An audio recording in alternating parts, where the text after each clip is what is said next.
तलाक लेकर पति कर रहा था दूसरी शादी, लेकिन मंडप में दुल्हन बनकर पहुंच गई उसकी तलाकशुदा पत्नी। फिर जो हुआ वो तो किसी ने सोचा भी नहीं था। उस दिन घर में कुलदेवी की पूजा थी। घर में मेहमानों की चहल पहल थी। सासू मां कमला जी ने पूजा के प्रसाद और खाने की पूरी जिम्मेदारी भावना को सौंपी थी, क्योंकि उसके हाथ में जैसे जादू था। वह जो भी बनाती, खाने वाले उंगलियां चाटते रह जाते। बाकी इंतजाम की जिम्मेदारी उसकी जेठानी सुनीता को दी गई थी। भावना ने अपनी पूरी जान लगा दी थी। सुबह से ही वह रसोई में जुटी थी। उसे भगवान का भोग भी बनाना था और लगभग 50 लोगों का खाना भी। वह पसीने से तरबतर थी, लेकिन उसके चेहरे पर एक संतोष था। सब कुछ तैयार था। सब्जी का रंग और खुशबू बता रहे थे कि आज सब उसकी तारीफ करते नहीं थकेंगे। केसर की खुशबू वाला हलवा, मसालेदार शाही पनीर, चटपटे छोले और फूली फूली रोटियां। पूजा संपन्न हुई। मेहमान खाने के लिए बैठे। भावना बड़े छाव से सबको परोसने लगी। तभी एक मेहमान ने अपनी थाली में रखी रोटी का टुकड़ा तोड़ा और चिल्लाया, अरे इसमें तो रेत है, ये क्या खिला दिया? भावना का दिल धक से रह गया। इससे पहले कि वह कुछ समझ पाती, दूसरे मेहमान ने सब्जी की कटोरी फेंकते हुए कहा, छी छी, इसमें तो मरा हुआ कॉकरोच है। धर्म कर्म के दिन घर में यह सब खिलाया जा रहा है। हॉल में हंगामा मच गया। सासू मां ने जब भोग के लिए रखा हलवा चखा तो गुस्से से आग बबूला हो गई। उन्होंने कटोरी जमीन पर पटक दी और चीखी, कुलक्षणी, प्रसाद में नमक मिला दिया। तुझे शर्म नहीं आई? भगवान का भी अपमान कर दिया। भावना के पैरों तले जमीन खिसक गई। नमक, कॉकरोच, रेत, यह कैसे हो सकता है? मैंने सब कुछ अपने हाथों से बनाया था। वह कांपते हुए बोली। उसकी आंखों में आंसू थे, लेकिन किसी को उस पर तरस नहीं आया। सब उसे घूर रहे थे, जैसे वह कोई अपराधी हो। आकाश, उसका पति, जो उस पर जान छिड़कता था, आज नफरत भरी नजरों से उसे देख रहा था। शर्म आनी चाहिए तुम्हें, भावना। आज तुमने पूरे खानदान की नाक कटवा दी। सासू मां ने उसे सबके सामने डांटा। माफ कर दीजिए मां जी। भावना हाथ जोड़कर रो पड़ी। मुझे नहीं पता यह सब कैसे हुआ। तभी जेठानी सुनीता आगे आई। उसने बड़ी समझदारी से माहौल संभाला। शांत हो जाइए मां जी। मेहमानों के सामने तमाशा अच्छा नहीं लगता। हो जाती है गलती। कोई बात नहीं भावना, मैं सब संभाल लेती हूं। सुनीता की छोटी बहन रीना भी वहीं थी। दोनों बहनों ने मिलकर फटाफट कुछ ही देर में नया खाना तैयार किया और सबके सामने परोस दिया। सब सुनीता की तारीफ कर रहे थे। बहू हो तो ऐसी, घर की इज्जत बचा ली। और भावना, वह एक कोने में खड़ी थी, पसीने और आंसुओं से लथपथ। उसे लग रहा था जैसे किसी ने उसे जिंदा ही दीवार में चुनवा दिया हो। अपमान के उस घूंट को पीना शायद दुनिया का सबसे मुश्किल काम था। उसे समझ नहीं आ रहा था कि उसकी मेहनत और प्यार से बने खाने में जहर किसने और कैसे घोल दिया। उस दिन के बाद भावना की दुनिया जैसे बदल सी गई थी। वह जितना संभालने की कोशिश करती, चीजें उतनी ही बिखरती जाती। उसे लगने लगा था जैसे उसकी अपनी ही किस्मत उससे रूठ गई है और कोई अदृश्य साया उसके हर काम में रोड़ा अटका रहा है। वह दिन आकाश के लिए बहुत खास था। उसे ऑफिस में प्रेजेंटेशन देनी थी। उसने एक दिन पहले ही भावना को बता दिया था कि मेरे सफेद शर्ट और ब्लैक पैंट अच्छे से धोकर प्रेस करके तैयार रखना। भावना ने भी समय से पहले उसके सारे कपड़े अच्छे से प्रेस करके अलमारी में रख दिए थे। सुबह जब आकाश नहाकर बाहर निकला और अपनी पसंदीदा सफेद शर्ट मांगी तो भावना ने मुस्कुराते हुए अलमारी खोली, लेकिन जैसे ही उसने शर्ट निकाली उसके चेहरे का रंग उड़ गया। ये क्या है? वह कांपते हुए बोली। मान के 20 को टाइम सिंह। आकाश ने जब शर्ट देखी तो उसका पारा 7वें आसमान पर पहुंच गया। पूरी शर्ट पर जगह जगह जले हुए बड़े बड़े निशान थे, जैसे किसी ने जलती हुई स्त्री को देर तक कपड़े पर रख दिया हो। भावना, यह क्या मजाक है? वह गुस्से से दहाड़ा। आज मेरी इतनी जरूरी मीटिंग है और तुमने मेरी सबसे अच्छी शर्ट जला दी। क्या हो गया है तुम्हें? तुम्हारा दिमाग ठिकाने पर है भी या नहीं? भावना की आंखों में आंसू भर आए। आकाश, यकीन मानो, मैंने कल जब इसे प्रेस किया था तो यह बिल्कुल ठीक थी। मैंने खुद अपने हाथों से इसे अलमारी में रखा था। मुझे नहीं पता यह कैसे हुआ। हमेशा का यही नाटक है तुम्हारा। आकाश ने शर्ट को जमीन पर फेंकते हुए कहा। आखिर चाहती क्या हो तुम? भावना सिसक पड़ी। बस करो यह रोना धोना। आकाश ने दूसरी शर्ट निकालते हुए कहा। तुम्हारे इन आंसुओं से अब मुझे कोई फर्क नहीं पड़ता। भावना वहीं खड़ी पत्थर की मूरत बन गई। उसे समझ नहीं आ रहा था कि जो शर्ट कल तक सही सलामत थी वह रात भर में जल कैसे गई। क्या सच में गलती उसी की थी और उसे याद नहीं? बहुत बिगड़े मूड के साथ आकाश ऑफिस गया। शाम को भावना ने सोचा कि वह आज आकाश के लिए उसकी पसंदीदा राजमा चावल बनाएगी। उसने बहुत उम्मीद से रसोई में कदम रखा। इस बार उसने हर चीज को 2-2 बार जांचा। मिर्च, मसाले, नमक, सब कुछ बिल्कुल सही मात्रा में डाला। रात को जब सब खाने बैठे तो भावना की नजरें सिर्फ आकाश पर थीं। आकाश ने जैसे ही पहला कौर मुंह में रखा उसकी आंखें लाल हो गईं और वह बुरी तरह खांसने लगा। पानी, पानी, वह चिल्लाया। सब घबरा गए। सासू मां ने जब राजमा चखा तो उनका भी मुंह जल गया। वह गुस्से से बोली, अरे लड़की, क्या हमें जान से मारने का इरादा है तेरा? इसमें मिर्च डाली है या जहर? कोई इंसान इसे कैसे खा सकता है? भावना ने कांपते हाथों से जब राजमा चखा तो उसका भी हलक जल गया। माँ जी, मैंने तो बहुत कम मिर्च डाली थी, मुझे नहीं पता यह इतना तीखा कैसे हो गया। फिर वही बहाना। आकाश गुस्से से उठा। तुम्हें कभी कुछ नहीं पता होता। या तो तुम जानबूझकर यह सब कर रही हो या फिर तुम्हारा दिमाग सच में खराब हो गया है। मुझे अब तुम्हारे साथ एक छत के नीचे रहने से भी डर लगने लगा है। यह सुनकर भावना का कलेजा फट गया। आकाश बिना खाना खाए कमरे में चला गया। उस रात भावना रसोई में बैठी घंटों रोती रही। जेठानी सुनीता ने इन सारी बातों को सुना था। वह भावना के पास आई। अरे भावना, सुनीता ने तसल्ली देते हुए कहा। अरे भावना, ज्यादा परेशान मत हो। कभी कभी तनाव की वजह से ऐसा होता है। लेकिन भाभी, आखिर मेरे साथ क्या हो रहा है? क्या मैं सच में पागल हो रही हूं? वो सुनीता के कंधे पर सिर रखकर रो पड़ी। सुनीता उसका सर सहलाने लगी। तू आराम कर, फिक्र मत कर, सब ठीक हो जाएगा। रोज रोज के तनाव और आकाश की बढ़ती दूरियों से भावना का दिल टूटने लगा था।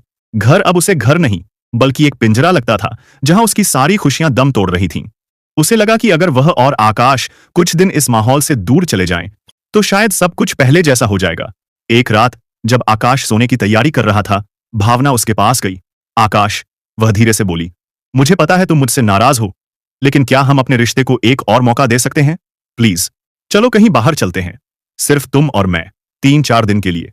शायद इस घर से दूर जाकर हम फिर से एक दूसरे को समझ पाएंगे। आकाश ने एक पल के लिए भावना की नम आंखों को देखा।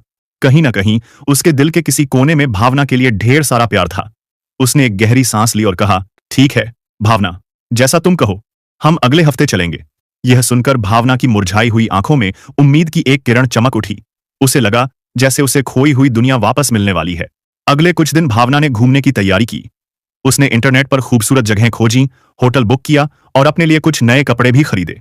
उसने कुछ जीन्स टॉप और एक खूबसूरत सी ड्रेस खरीदी, यह सोचकर कि वह आकाश के सामने फिर से वही पुरानी चुलबुली भावना बनकर जाएगी जिससे उसे प्यार हुआ था।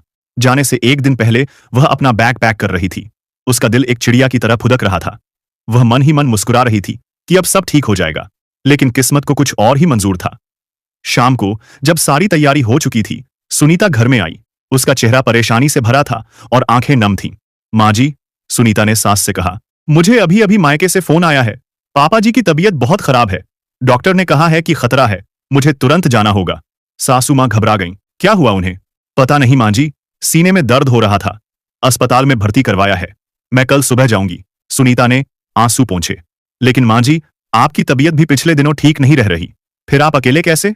सासू माँ ने तुरंत कहा, अरे तो भावना और आकाश फिर कभी घूमने चले जाएंगे, घर में कोई तो चाहिए। सुनते ही भावना के सपने चकनाचूर हो गए। तो सुनीता बोली, वैसे शांतिबाई तो आ ही जाती है घर पर, झाड़ू पोछा और बर्तन तो कर ही देगी। मैं उसे कह दूंगी, वो खाना भी बना देगी। भावना और आकाश को जाने दीजिए, उनके टिकट्स, होटल सब कुछ बुक है। अरे टिकट्स कैंसिल करा दे, सास ने कड़ाई से कहा। फैमिली पहले आती है या घूमना फिरना? सुनीता भावना को अपराध बोध से देखने लगी। भावना कुछ देर चुप रही, फिर एक लंबी ठंडी सांस लेकर बोली, आप चिंता मत कीजिए भाभी, आप अपने पिताजी के पास जाइए। माँ जी की जिम्मेदारी मुझ पर छोड़ दीजिए, हम बाद में कभी चले जाएंगे। सुनीता ने उसे गले लगा लिया। मैं जानती थी भावना, तू ही इस घर को संभाल सकती है, मैं तेरी बहुत आभारी रहूंगी। लेकिन भावना के सारे सपने, सारी उम्मीदें एक झटके में बिखर गईं। उस रात जब आकाश घर आया और उसे सब पता चला, तो वह भी खामोश हो गया। उसने सिर्फ इतना कहा, ठीक है भावना, जैसी तुम्हारी मर्जी। सुनीता 2-3 दिन के लिए मायके चली गई, लेकिन उसके लौटने के बाद भी उन दोनों का बाहर जाने का प्रोग्राम फिर कभी नहीं बन पाया।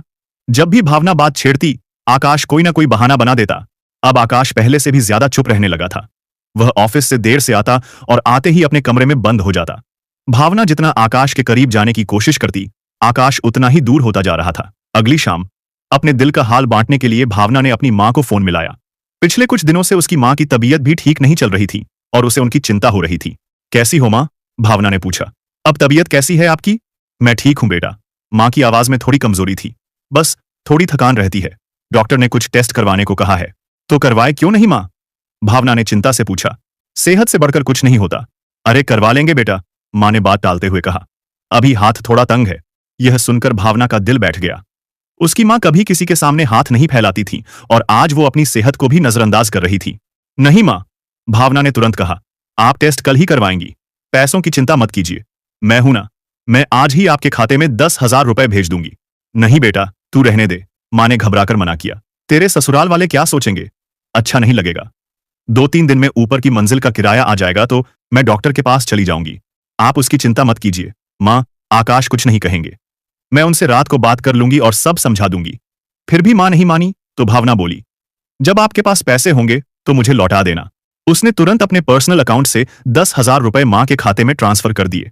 उसके मन में एक सुकून था कि वह अपनी माँ के काम आ सकी। उसने सोचा कि वह रात को आकाश को सब कुछ बता देगी। लेकिन रात को जब आकाश घर आया तो उसका चेहरा गुस्से से लाल था। वह दरवाजे से ही चिल्लाया, भावना, कहाँ हो तुम? भावना रसोई से भागी हुई आई। क्या हुआ आकाश? आकाश ने कहा, तुमने 10,000 रुपए अपने मायके भेजे हैं और मुझसे पूछना तो क्या, बताना तक जरूरी नहीं समझा। भावना का दिल दहल गया। उसकी आंखें फटी की फटी रह गईं। आकाश, आपको आपको कैसे पता चला? वह हकलाते हुए बोली, मुझे कैसे पता चला यह जरूरी नहीं है भावना। मायने यह रखता है कि तुमने एक बार फिर मेरा विश्वास तोड़ा है। तुम्हें लगा कि मैं तुमसे छुपकर यह काम कर लोगी और मुझे पता भी नहीं चलेगा। नहीं आकाश, ऐसी बात नहीं है। भावना रो पड़ी। मैं आपको बताने ही वाली थी। पैसे भेजने के बाद क्या मैं तुम्हें मना करता? क्या तुम्हें मुझ पर भरोसा नहीं था? आप गलत समझ रहे हैं। चुप, बस। मैं तुम्हारी कोई सफाई नहीं सुनना चाहता। तुमने साबित कर दिया कि तुम मेरी पत्नी होने के लायक नहीं हो। वह गुस्से में अपना बैग पटक कर कमरे में चला गया और दरवाजा जोर से बंद कर लिया। भावना का दिल टुकड़े टुकड़े हो गया था। उसे यह समझ नहीं आ रहा था कि आखिर वो कौन है जो उनके बीच आग लगा रहा है। इस घटना के बाद घर में एक बर्फीला सन्नाटा पसर गया था। भावना और आकाश एक ही छत के नीचे दो अजनबियों की तरह रह रहे थे। भावना हर पल घुटती, लेकिन वह अपने रिश्ते को बचाने की हर संभव कोशिश कर रही थी। उसे उम्मीद थी कि एक दिन सब ठीक हो जाएगा, आकाश उसे समझ जाएगा। पर उसे क्या पता था कि जिस तूफान ने उसके घर की नींव हिला दी थी, उसकी सबसे विनाशकारी लहर अभी आनी बाकी थी। कुछ दिनों बाद जब उनके बीच का रिश्ता कुछ सामान्य होने लगा तो शाम को आकाश ने ऑफिस से लौटकर भावना को अपने पास बुलाया। उसके चेहरे पर तनाव था। भावना, उसने गंभीर स्वर में कहा, मुझे 2 दिन बाद एक क्लाइंट को 5 लाख की पेमेंट करनी है। यह कैश मैं तुम्हें दे रहा हूं, इसे बहुत संभाल कर रखना। बिल्कुल लापरवाही नहीं होनी चाहिए। उसने नोटों की गड्डी भावना के हाथ में थमा दी। भावना ने उस जिम्मेदारी को महसूस किया। आकाश ने पहली बार इतने दिनों बाद उस पर कोई भरोसा दिखाया था। उसकी आंखों में एक नई उम्मीद जागी। आप चिंता मत कीजिए आकाश, उसने कहा, मैं इसे अपनी जान से भी ज्यादा संभाल कर रखूंगी। उसने पैसे एक लिफाफे में डालकर अपनी अलमारी के लॉकर में रख दिए और चाबी अपने पास संभाल कर रख ली। 2 दिन बाद सुबह सुबह आकाश तैयार हो रहा था। उसने भावना से कहा, भावना, पैसे ले आओ, मुझे क्लाइंट से मिलने जाना है। भावना ने अलमारी का लॉकर खोलने के लिए चाबी लगाई, लेकिन जैसे ही उसने लॉकर खोला उसके पैरों तले जमीन खिसक गई। लिफाफा अपनी जगह पर था, लेकिन वह खाली था। अंदर एक भी नोट नहीं था। नहीं, यह नहीं हो सकता, वह कांपते हुए बोली। उसने पूरा लॉकर छान मारा, अलमारी के हर कोने को देखा, लेकिन पैसे कहीं नहीं थे। क्या हुआ? आकाश ने उसकी घबराहट देखकर पूछा। पैसे कहाँ हैं? आकाश, वो पैसे वहां नहीं हैं। भावना की आवाज टूट रही थी। क्या मतलब नहीं है? आकाश चिल्लाया। मजाक कर रही हो? जल्दी करो, मुझे देर हो रही है। मैं मजाक नहीं कर रही आकाश, भावना फूट फूट कर रो पड़ी। पैसे सच में गायब हैं। मैंने यहीं रखे थे, मुझे नहीं पता वे कहां गए। आकाश का चेहरा गुस्से और अविश्वास से पत्थर जैसा हो गया। वह आगे बढ़ा और उसने खुद लॉकर और पूरी अलमारी खंगाली। पैसे कहीं नहीं थे। वह भावना की तरफ घूमा। उसकी आंखों में आग थी। कहां हैं पैसे भावना? मुझे नहीं पता आकाश, मैं सच कह रही हूं। झूठ, आकाश दहाड़ा। तुमने ही कहीं छिपाए हैं या फिर तुमने वे पैसे भी अपनी मां को भेज दिए? बोलो, सच बोलो। यह इल्जाम एक हथौड़े की तरह भावना के दिल पर लगा। नहीं, वह चीखी, आप मुझ पर इतना घिनौना इल्जाम कैसे लगा सकते हैं? तो फिर कहां गए पैसे? इस लॉकर की चाबी तो सिर्फ तुम्हारे पास थी, हवा में तो नहीं उड़ गए? घर के बाकी लोग भी शोर सुनकर वहां आ गए थे। सास, जेठ जेठानी सब हैरान थे। सुनीता ने बड़े ही सहज भाव से कहा, हो सकता है भावना भूल गई हो कि उसने पैसे कहीं और रखे हैं। देवर जी, आप गुस्सा मत कीजिए। भूल गई? आकाश पागलों की तरह हंसा। हां, यह सब कुछ भूल जाती है, अपनी गलतियां, अपनी लापरवाहियां, और आज इसने मेरा भरोसा, मेरा करियर, सब कुछ दांव पर लगा दिया।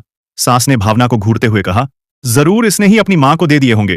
पहले 10,000 दिए, अब 5 लाख। लालची कहीं की। चुप रहिए मां जी।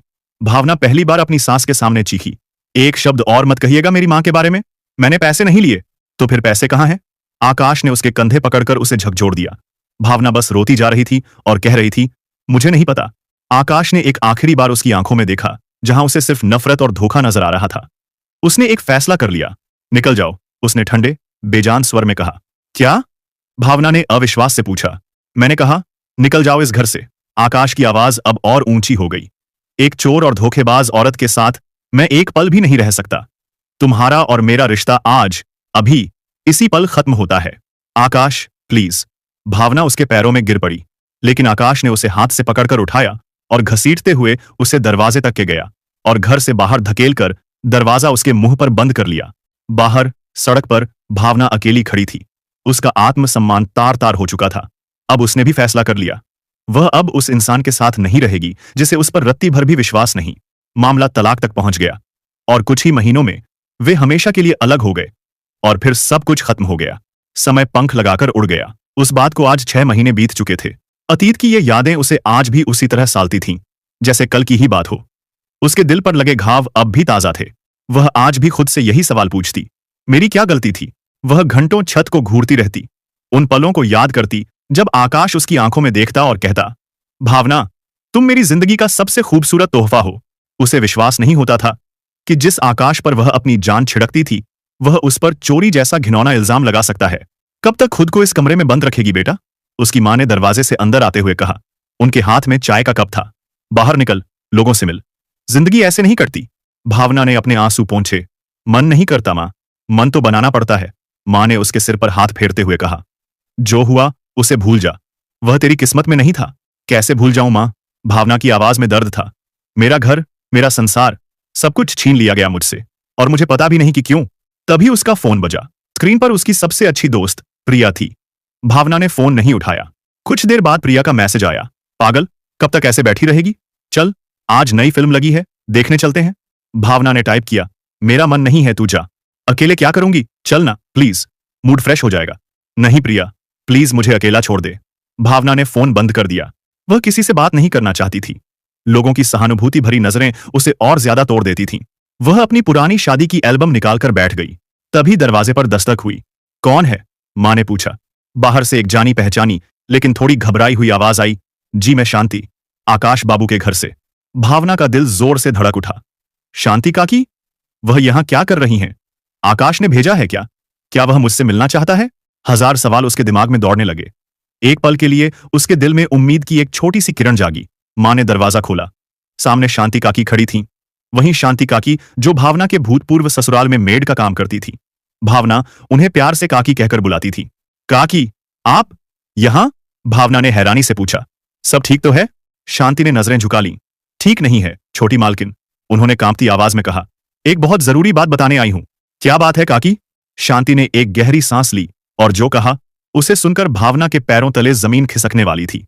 आकाश बाबू की दूसरी शादी हो रही है। यह सुनकर भावना के चेहरे का रंग उड़ गया। उसके हाथ कांपने लगे। क्या क्या कहा आपने? सच कह रही हूं बेटी, 2 दिन बाद ही शादी है। शांतिबाई की आंखों में आंसू तैर गए। भावना को लगा जैसे किसी ने उसके सीने में छुरा घोंप दिया हो। उसके आंसू बहने लगे। फिर उसने अपने आंसू पोंछते हुए कहा, रहने दीजिए, अब जो भी करें मुझे उससे क्या लेना देना है। शांतिबाई ने तुरंत कहा, नहीं बिटिया, लेना देना है। भावना ने हैरानी से उसकी तरफ देखा। क्या मतलब? जानती हैं वो लड़की कौन है? शांति ने कहा। कौन है? भावना ने व्याकुलता से पूछा। सुनीता बहू रानी की छोटी बहन रीना। यह सुनकर भावना और उसकी मां दोनों के मुंह खुले के खुले रह गए। रीना? भावना चीखी। शांतिबाई ने सिर हिलाया। फिर बोली, बेटी, मैं उसे इंसान का नाम भी जानती हूं जिसके कारण तुम्हारी शादी टूट गई। क्या? कौन है वो? भावना बोली। फिर शांतिबाई ने वो सारे राज खोले जो उन्होंने अपने दिल में दफन कर रखे थे। जैसे जैसे शांतिबाई बोलती गई, भावना की आंखें फटती गईं। उसका दिल तेजी से धड़कने लगा। हर शब्द एक नया झटका था। तभी शांतिबाई ने कांपती आवाज में कहा, छोटी मालकिन, मैं बहुत बड़ी गुनहगार हूं। मैंने सब कुछ अपनी आंखों से देखा लेकिन चुप रही, और मेरी चुप्पी की वजह से तुम्हारा घर उजड़ा। मैं डर गई। उन्होंने मुझे धमकी दी थी कि अगर मैंने मुंह खोला तो वो मुझे नौकरी से निकलवा देंगी और कहीं काम नहीं करने देंगी। मैं मजबूर थी। भावना कुछ देर चुप रही। फिर उसने अपने आंसू पोंछे और खड़ी हो गई। उसके चेहरे पर अब दुख या बेबसी नहीं बल्कि एक दृढ़ संकल्प था। उसने आईने में देखते हुए कहा, अब मैं भी देखती हूं उनके मंसूबे कैसे कामयाब होते हैं। शादी का दिन आ गया। आकाश सेहरा बांधे घोड़ी पर बैठा था। उसका चेहरा किसी पत्थर की मूर्ति की तरह भावहीन था। वह बस वही कर रहा था जो उसे करने के लिए कहा गया था। उसके दोस्त उसे छेड़ रहे थे, नाच रहे थे, लेकिन आकाश की आंखें उदासी में डूबी थीं। बारात मैरिज हॉल के दरवाजे पर पहुंची। रीना लाल जोड़े में सजी हुई थी। पंडित जी ने मंत्र पढ़ने शुरू किए। आकाश और रीना मंडप में बैठे थे। अब वर वधू खड़े हों और 7 फेरों के लिए तैयार हों। पंडित जी ने घोषणा की। आकाश और रीना धीरे धीरे खड़े हुए, लेकिन जैसे ही उन्होंने पहला कदम आगे बढ़ाया, रुक जाइए। हॉल के मुख्य दरवाजे से एक तेज, दृढ़ और जानी पहचानी आवाज आई। सबकी नजरें उस आवाज की तरफ घूम गईं। शहनाई बजनी बंद हो गई। मेहमानों की फुसफुसाहट थम गई। हॉल में एक गहरा सन्नाटा छा गया। दरवाजे पर भावना खड़ी थी, लेकिन आज वह वो टूटी हुई, रोती हुई भावना नहीं थी। आज वह एक योद्धा की तरह लग रही थी। उसकी आंखों में न तो आंसू थे, न ही कोई डर। उनमें एक आग थी जो सब कुछ जलाकर राख कर देने के लिए तैयार थी। वह धीरे धीरे सधे हुए कदमों से मंडप की तरफ बढ़ने लगी। हर कदम के साथ लोगों की फुसफुसाहट बढ़ रही थी। यह तो भावना है। यह यहां क्या कर रही है? तलाक तो हो गया था इनका। आकाश ने जब भावना को देखा तो उसके पैरों तले जमीन खिसक गई। उसका दिल जोर जोर से धड़कने लगा। एक पल के लिए उसे लगा जैसे वह कोई सपना देख रहा है। कमला देवी हैरान थी। सुनीता का चेहरा सफेद पड़ गया। उसे अपनी आंखों पर विश्वास नहीं हो रहा था। भावना सीधे मंडप के सामने जाकर खड़ी हो गई। उसकी नजरें सिर्फ आकाश पर थीं। तभी कमला जी गुस्से से आगे बढ़ीं। तेरी हिम्मत कैसे हुई यहां आने की, कलंकिनी? निकल जा यहां से। आज मैं यहां से कहीं नहीं जाऊंगी मां जी। भावना ने शांत लेकिन दृढ़ स्वर में कहा। आज मैं यहां अपना खोया हुआ सम्मान वापस लेने आई हूं। सुनीता ने आगे बढ़कर कहा। कैसा सम्मान? कौन सा सम्मान? तूने खुद अपने कर्मों से अपना सम्मान खोया है। अब यहां तमाशा मत कर और चुपचाप चली जा। तमाशा तो अब शुरू होगा भाभी, भावना ने सुनीता की आंखों में देखते हुए कहा। उसकी आवाज में एक ठंडक थी जिसे महसूस करके सुनीता कांप गई। क्या बकवास है ये? आकाश का बड़ा भाई महेश गुस्से में बोला। शांति से बात नहीं कर सकती? यह जान देने की धमकियां क्यों दे रही हो? जब इंसान के पास खोने के लिए कुछ नहीं बचता तो वो अपनी जान की बाजी लगाने से भी नहीं डरता, भावना ने दृढ़ता से कहा। और आज मैं यहां सिर्फ अपनी बात कहने नहीं बल्कि अपने साथ हुए अन्याय का हिसाब लेने आई हूं। आकाश की मां कमला जी ने ताना मारा। चोरियां तूने की, घर की इज्जत तूने मिट्टी में मिलाई और अब अन्याय का ढोंग रच रही है। चोरी? भावना हंसी, एक दर्द भरी हंसी। हां, मैंने चोरी की थी। मैंने इस घर के हर सदस्य का दिल चुराया था। मैंने आकाश के हर दुख को अपना बनाया था और उस चोरी की सजा मुझे इस तरह मिली। सुनीता, जो अब तक चुप थी, आगे बढ़ी।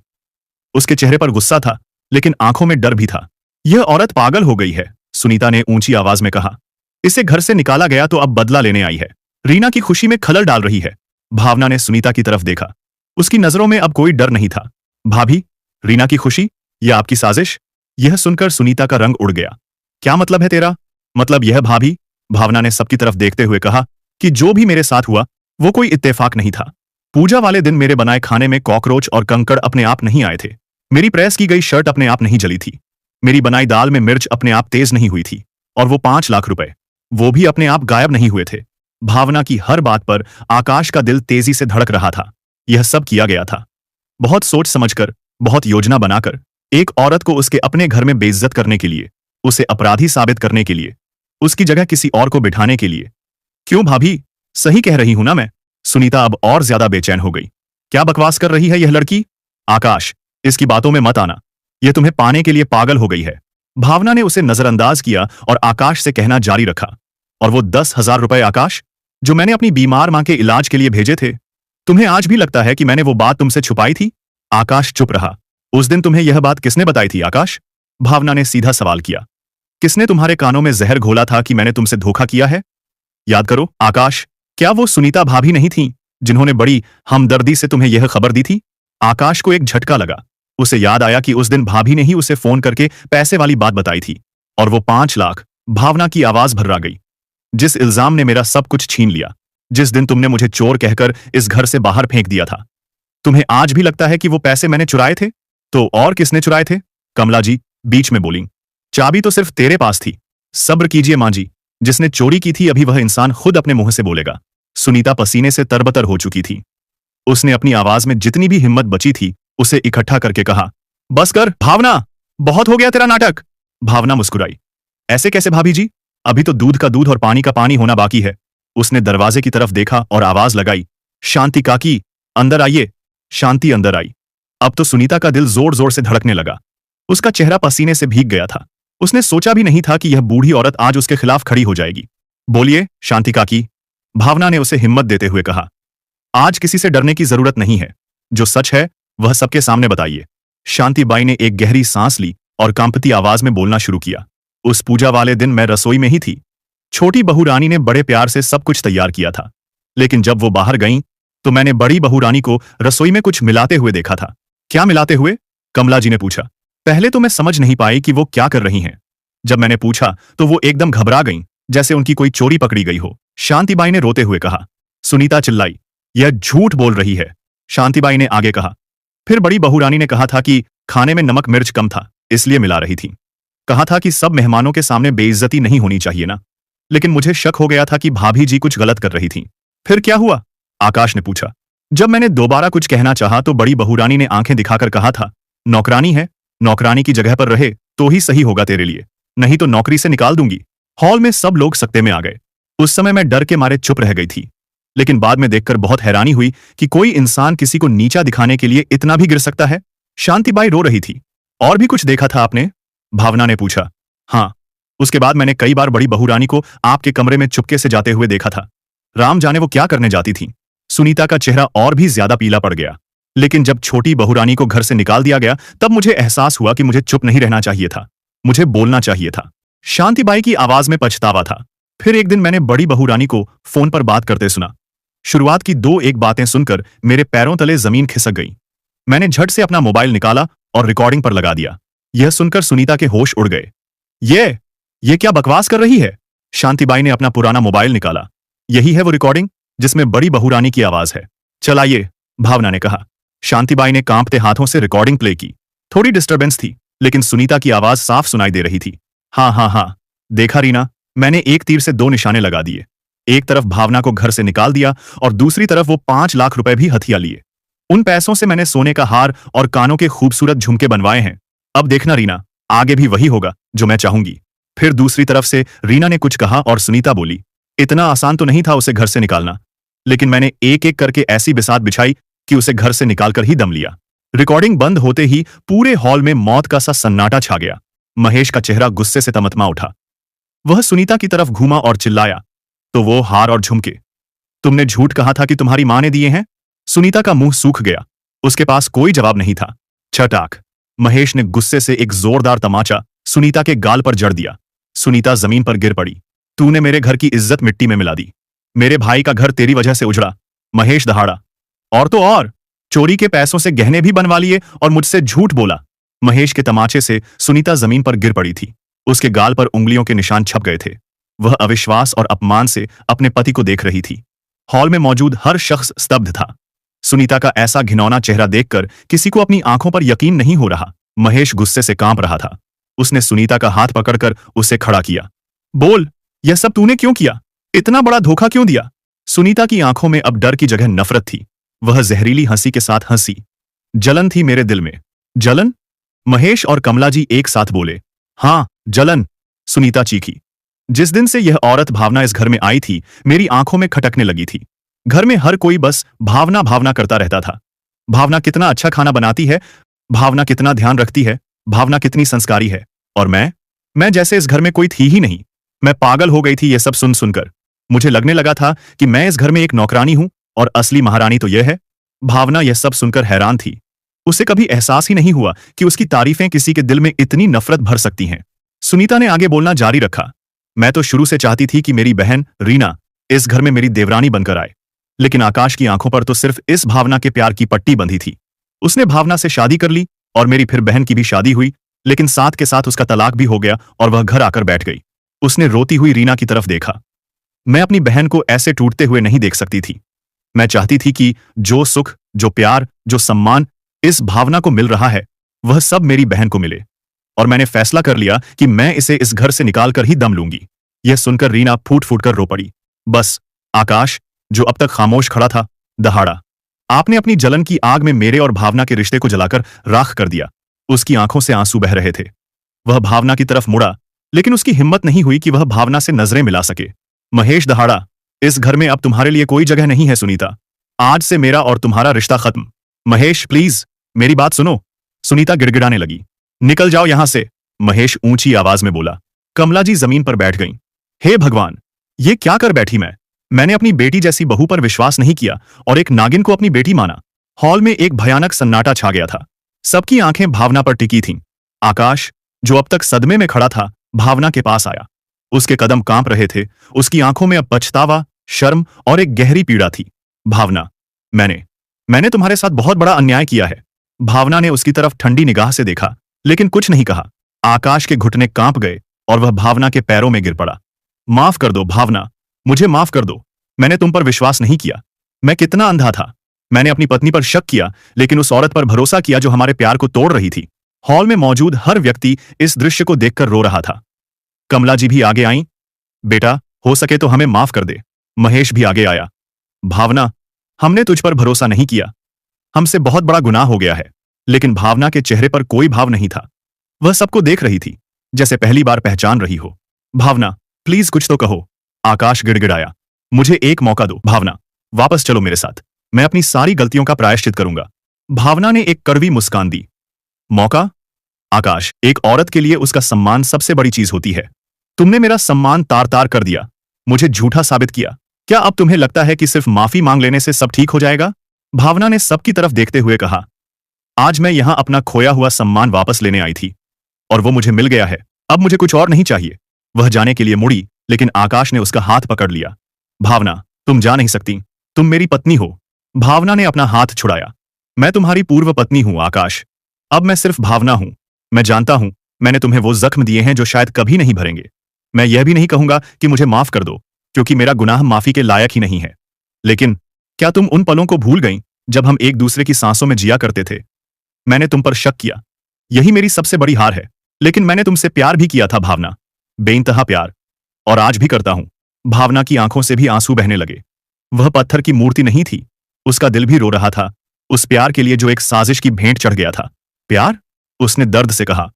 प्यार विश्वास की जमीन पर खड़ा होता है आकाश, और तुमने तो वो जमीन ही मेरे पैरों के नीचे से खींच ली थी। तुमने मुझे तड़पते हुए देखा, रोते हुए देखा, लेकिन तुम्हें मुझ पर तरस नहीं आया। तुमने मुझे चोर कहा, धोखेबाज कहा, और मैं हर इल्जाम चुपचाप सहती रही। आकाश ने अपना सिर भावना के पैरों पर रख दिया। भावना, मैं एक हत्यारा हूं। मैंने तुम्हारे सपनों को मार डाला, तुम्हारी मुस्कान को मार डाला, तुम्हारे भरोसे को मार डाला, और सबसे बड़ी बात, मैंने हमारे प्यार को मार डाला। हॉल में मौजूद हर व्यक्ति रो रहा था। कमला जी अपना मुंह ढंक कर रो रही थीं।